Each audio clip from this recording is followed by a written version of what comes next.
కృష్ణా జిల్లా దివిసీమలో సాగునీటి కోసం రైతులు అష్టకష్టాలు పడుతున్నారు. అవనగడ్డ, నాగాయలంక, కోడూరు మండలాల్లోని సుమారు 80,000 ఎకరాల్లో ఏటా వరి సాగు చేస్తున్నారు. రెండో పంటగా మినుము పంట వేస్తారు. ఎల్నినో ప్రభావంతో దివిసీమలో దుర్భిక్ష పరిస్థితులు నెలకొన్నాయి. ఏటా ఆగస్టు మొదలయ్యే నాటికి వరి నాట్లు వేస్తారు. కోడూరులో 800 ఎకరాల్లో మాత్రమే వరి నాట్లు వేసుకున్నారు. రైతులు కాలువల పక్కన ఇంజిన్లతో నీరు తోడుకుని నారుమడులు వేసుకున్నారు. నేటికి సాగునీరు లేక వర్షం రాక ఇబ్బందులు పడుతున్నారు. ప్రభుత్వం స్పందించి సబ్సిడీపై డీజిల్ ఇప్పించాలని అన్నదాతలు వేడుకుంటున్నారు. నార్మల్ ఎండిపోతున్నాయి, కాలం నీళ్లు రావట్లా. మా పరిస్థితి ఏంటి? తడపడానికి మామూలుగా ఈ ఎకరానికి వచ్చేసరికి ఆయిల్కే 2,000 అవుతున్నాయి. ఒక తడికే 2,000 అవుతున్నాయి ఆయిల్కే. గడ్డదడి తలవట్ల 20 లీటర్ల ఆయిల్ పడుతుంది. మళ్ళీ రెండో రోజు నీళ్లు ఉంటలా. వానదేవుడు సహకరిస్తే వేసుకోవచ్చు అని చెప్పి పోసాం. ఒక ట్రిప్ కి 2,000 అవుతుందండి. అదే ఒక రోజు తడిపితే మళ్ళీ రెండో రోజు నీళ్ళు, మళ్ళీ రెండో సార్లు పడుతుంది, మళ్ళీ 2,000 అవుతుంది.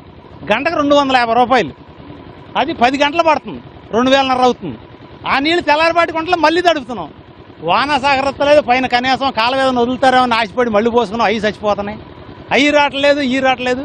కాకపోతే కిందకి దారి వదిలితే మాకు నార్మల్గా బతికించుకుందామని చూస్తున్నాం. మాకు ఈ పంట తప్పితే రెండో పంట వేసుకునే అవకాశం లేదు. కనీసం ఇంజినాలు పెట్టుకుంటానికి కాడ సాల్తలేదండి. నీళ్లు వచ్చే నీళ్లు 8 గేదెలు ఉన్నాయండి. మరి వరి గేటు చూస్తేనే కట్ట 200 లాగా అమ్ముతున్నారండి బయట. మరి వరి లేకపోతే గేదెలు ఎట్టపోతుందండి.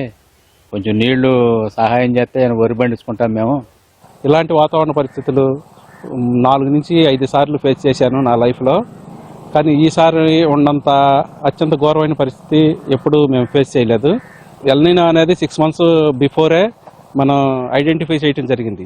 ముందస్తు మానిటరింగ్ చేసుకుంటే చాలా బాగుండేది. కొంత పొలం పండి కొంత పొలం వేరే క్రాప్ అన్న వేసుకుంటాం జరిగేది.